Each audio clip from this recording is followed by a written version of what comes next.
এটা আমার 12 ইঞ্চির একটা মাটির টব। এখানে 2টা বাগানবিলাস আছে। আমি প্রত্যেক মাসেই খাবার দেই। তো কিছুদিন আগে খাবার দিয়েছিলাম, কিন্তু আপনাদের সাথে শেয়ার করার জন্য আবার দিচ্ছি। তো আমি এখানে অল্প একটু পরিমাণ মাটি খুঁড়ে নিয়েছি। চাইলে কিন্তু চারপাশ দিয়ে মাটিটা খুঁড়ে নিতে পারেন।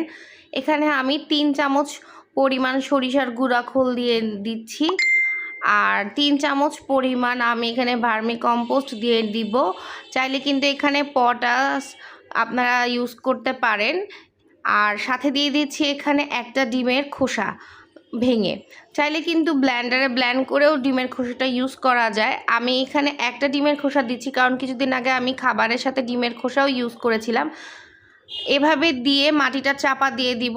সরিষার খোল অনেক সময় ভিজিয়ে রাখলে অনেক দুর্গন্ধ হয়, যেটা সবাই সহ্য করতে পারে না, কিন্তু এইভাবে যদি মাটির নিচে দেন তাহলে কোনো দুর্গন্ধ হবে না।